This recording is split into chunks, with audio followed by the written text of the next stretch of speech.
Hello there. So in this section, we're going to look at consumer equilibrium. And this is a second part of this section on consumer equilibrium. We did a section, which I think if you haven't looked at, please go look at it, which considers consumer equilibrium from the perspective of the equimarginal principle. We calculated the equilibrium using the equimarginal principle. This section is going to focus more on the drawings, the diagrams, and we are going to use the indifference curve approach. So you remember from the previous section, if you haven't looked at it, we said when analyzing consumer behavior, we look at the utility of the consumer, and we defined utility as satisfaction. How happy is someone from consuming a good or a service? And this utility takes two approaches, the cardinal approach and the ordinal approach. The cardinal approach says utility can be measured in utils, and the ordinal approach says utility can be ranked. You can put your utility in order, you can rank it. Okay. And then, so the indifference curve approach considers an indifference curve. It considers an indifference curve. I'm going to show you how we draw this. But by definition, in indifference curve, this word indifferent, if you're indifferent, it basically means you don't care. Given two options, you are going to be happy regardless. For example, if I give you one $20 bill and two $10 bills, most rational people are going to be indifferent. They'll be like, both is $20, so you're indifferent. Hence, an indifference curve is going to show you the different combinations of goods for which consumers have the same level of satisfaction. So they're indifferent in terms of their satisfaction. They're indifferent in terms of the goods that they get. They get the same level of satisfaction. So indifference curve, it shows all combinations for which individuals have the same utility or have the same satisfaction. All right. When we use the indifference curve approach, we make three assumptions. We're going to make three assumptions. And the first assumption is of completeness. A consumer is in a position to make a choice. You are always going to make a choice. Given two options, you have to decide. So that's a rational consumer. Let's say you're given two options where you are told to choose between apples and bananas. You can either say you like apples more than bananas, or you could say you like bananas more than apples, or you could say you're indifferent. You get the same satisfaction from consuming both products. That is completeness. The second assumption is that of consistency. This is also called transitivity. A consumer is consistent in their preferences. So I'm going to use a very simple example, right? Let's say you have three products. You have apples, you have bananas, and you have carrots. All right. So what consistency says is that a person has to be consistent in their preferences. If you like apples more than you like bananas, and you like bananas more than you like carrots, if you are consistent, because already you like apples more than bananas, but you like these bananas more than carrots, you must prefer apples more than carrots. This is a consistent person. I'm going to use money because I know most people love money, and these letters might confuse some people. Let's say you're given an option between a $10 bill and a $20 bill. If you like a $10 bill, let me use 100. If you like a $100 bill more than a $50 bill, and you like the $50 bill more than the $20 bill, what this says, if you are consistent, then you must like this one 100 more than the $20 bill. Okay, so this money is going to be less confusing for most people. All right. The last assumption 3 is that of non-satiation. Non-satiation says more is better. More is preferred to less. More is preferred to less. More is better. More is better. So if you ask a rational person whether they want 1 car or 2 cars, they'll say 2 cars. Whether they want 1 million or 1 billion, they'll say 1 billion. All right. So more is always better. They said if you ask someone if they want 700,000 or 500,000, some might say 500,000 because you know, a million sounds good, but a rational person will take 700,000 because it's more than 500,000, right? Yeah. So anyway, these are the 3 assumptions. Completeness, you must be in a position to decide. Consistency, or transitivity, your preferences must be consistent. And non-satiation, the consumer always prefers more to less. All right. So a typical indifference curve is going to look like this. A typical indifference curve is going to look like this. And remember, by definition, an indifference curve shows the combinations of goods for which the consumer has the same level of satisfaction. So apples and bananas, if I'm to draw the indifference curve, I'll draw it like this. A typical indifference curve shows diminishing marginal utility. If you go back to the previous section, I explained in detail what diminishing marginal utility is, but in a nutshell, it's just the fact that the total utility from consuming different goods increases at a decreasing rate, which is why you see the slope. It's steep at this point, but it gets flat as you move down here, and this highlights a diminishing marginal utility. All right. By definition, the indifference curve shows point for which you have the same utility. So in this case, we can say in this instance we have the same utility of 1. For example, if you're consuming 10 apples here, and here you have 2 bananas, and at this point you have 3 apples and 8 bananas, what we are basically saying is your utility for 10 apples and 2 bananas, the utility for 10 apples and 2 bananas is the same as the utility for 3 apples and 8 bananas. Every point along the indifference curve has the same level of satisfaction. The further away you move from the origin, the higher your utility. The further away you move from the origin, the higher utility. So in this instance, utility at point 3 is actually greater than utility at 2, which is greater than utility 1. So the higher indifference curve has a higher level of satisfaction. Okay.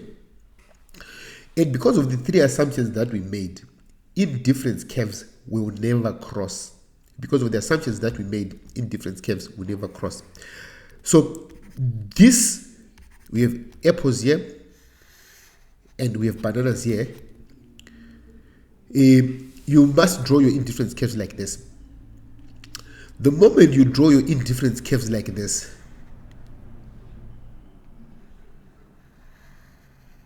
you have a problem.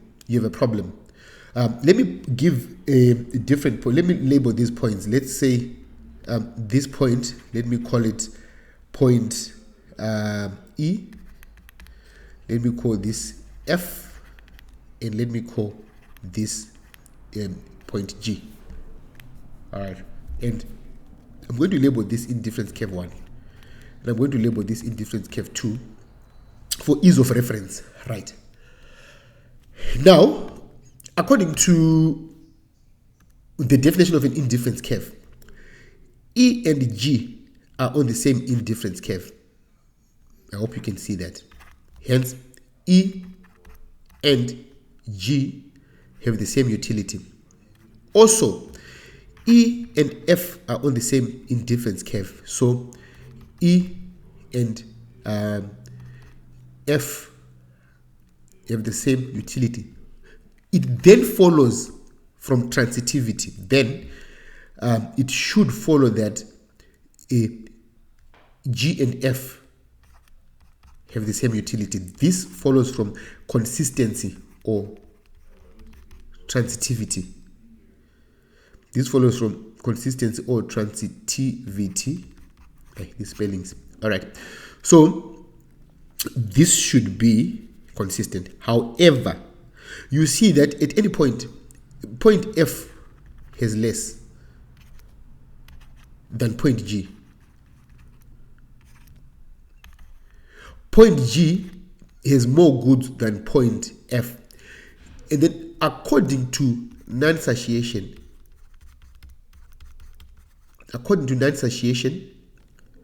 G should be more than F. And hence there's a violation. There's a violation of consistency. Hence indifference curves should never cross. Indifference curves should never cross. All right.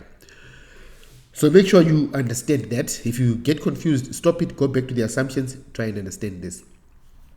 Now, we are going to now look at what point is the consumer in equilibrium. But to do that, we are going to take a look at the budget line. I said in the previous video that you guys must go look at the equation of a straight line. Remember, a budget line is given by, so this budget line is also referred to as a constraint. The budget line is also referred to as a constraint, right? And we said it's given by the price of a product, A, times the quantity of that product, plus the price of the other product, times the quantity of that product. This should equal to the level of income. All right. Now, you can write this as the equation of a straight line by taking this part to the other side, or you can take this to the other side, becomes a minus, then you divide both sides by PA. So B, your A, if you take it to the other side, should then become minus PB over B, PB over PA. My apologies. We divide by PA everything, minus PB over PA multiplied by B is A plus income over PA. All right, this is similar to the equation of a straight line. Y is equals to mx plus c, where your c is the y-intercept. Remember, your c is the y-intercept. Your c is the y-intercept. And your m is the slope. So this price ratio is the slope. So this is the slope. And then your A is going to be the Y value on the vertical axis. And your X is going to be the horizontal value. It's going to look like this. It's going to look like this, right? Where this is your Y and this is your X, which is actually B in our case. The Y-intercept is I, the income over the price of A. So this here is I over the price of A. Then you draw it like this. This is your budget line. This is your budget line or your budget constraint. All right, this is your budget line or the budget constraint. This is how you draw it. Just practice to draw this. I'm going to redraw this budget line, but now I'm going to use the example we did in the previous section. Don't worry if you didn't do the previous section, because it's going to be very straightforward and quick to do that. All right, so let me do that here. Remember, in the previous section, the budget line was given by, we had the price of apples was 1 rand, so it was 1 multiplied by the quantity of apples plus 2 times the quantity of bananas, which was B, it's equals to the income, which was 13. The easiest way to draw this budget line would be to consider the point where you buy 0 apples and the point where you buy 0 bananas. If you buy 0 apples, you put a 0 here, and this is going to be 7,5. If you buy 0 bananas, you put 0 here, and the apples are going to be 13. So when you draw this, it's going to... What I want to do, let me draw it here, because I then want to show you something from that graph. I want to draw another graph below this one to derive the demand curve. All right. So let me do this. All right. And then we have the apples here and the bananas here. And it's going to look like this, where this is 13. Remember, we got the 13. And this is 7,5. And remember, the equimarginal principle states that the equilibrium is the point at which the marginal utility of apples over the price of apples equals to the marginal utility of bananas, product B, over the price of bananas. So it is the point at which the indifference curve touches the budget line. The slopes of these two are the same. All right. It's a bit technical. I don't want to get too much into detail with that. But remember, from the previous equation that we wrote, we had this equation where when we write it in the form of y is equals to mx plus c, we had y is equal to minus pb over pa times b plus the income over the price of a. And this was the slope. This was our slope. So the slope of the indifference curve is called the marginal rate of substitution, which is the marginal utility of product B over the marginal utility of product A. And these two, you see, when there's a tangent here, it means the slopes are the same. Hence, you take the slope of the budget line, this one, over the slope of the indifference curve. So the slope of the budget line over the slope of the indifference curve should be equal to, both are negative slopes, so we just ignore the negative sign, and then the price of B over the price of A. Then if you cross multiply, you end up with the back to the equimarginal principle, where the marginal utility of B over the price of B, marginal utility of A over the price of A. So this is an interesting concept. At first level, they don't get too much into detail with this, but that's where this equilibrium comes from. All right. And then these values, they won't ask you to calculate this using indifference curves, but they can ask you to calculate this using, if they give you the total utility values, this becomes the equilibrium value. All right, don't worry too much about this for now. Now, what then happens if, let's assume the price of product A goes, it goes down. Let's say the price of product A decreases for product B. Price of B now goes down, and it's now 1 rand per banana. What is going to happen is this: the indifference curve, let me use a different color. Initially, this was 1. That's how we got. This was 2. So 13 divided by 2 was 7,5. But if this is now 1, this changes to 13. But the price of A did not change. So for A, we start at the same point on the budget line. However, for B, it now has to go to 13. So the indifference curve is going to swivel outwards like this. You have a new indifference curve. All right. And then, so to derive the demand curve now, what you would then do would then be to put the prices here. So this is the price of B and the quantity of B. The price initially was 2, and for a price of 2 we're here. For B, we're at this quantity 4 here, so we can put a 4 here. All right, the 4 is here actually, so let me put the 4 here. All right, and then we're going to end up with a new equilibrium, let's say at this point, which is higher, and the quantity is going to be 6. So the new quantity, the initial quantity was 4. The new quantity would be 6. It increases because B is cheaper. So we have a price of 1 with a new quantity of 6. If you join these 2 points, you must then have the demand curve for B. So you can actually use this to derive the demand curve. All right, you can actually use this to derive the demand curve. When the price of a product goes down, it should swivel out, but if the price of the other product didn't change, it must stay at the same point. Try this by actually putting numbers. I also want you to try the situation where the income goes up. Let's say these two remain the same, the prices remain the same, but the income goes up to 20 Rand. I want you to draw this, but basically what you see is this.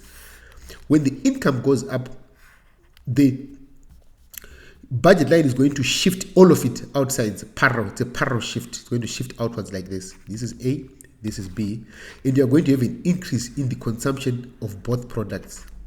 You're going to have a new equilibrium. All right, and then you have a new equilibrium. If you join these two, you get what they call the income consumption curve. So I want you guys to try, put 20 Rand, keep the prices, and see what happens to the new budget line, and then you will see what I'm talking about. But it's quite a number of concepts that I went through in this section. I want you guys to slow the video down, go back to something you don't understand, and do it again. There's a lot to this section, not overly complicated, but very interesting stuff. All right, so go through it and practice. There are other issues on income and substitution effect. I'll probably dwell more on those when I do the second level course, but for the first level, what we have done in the 2 videos should be sufficient. All right, for now, Mr. Mesh is out, and enjoy economics.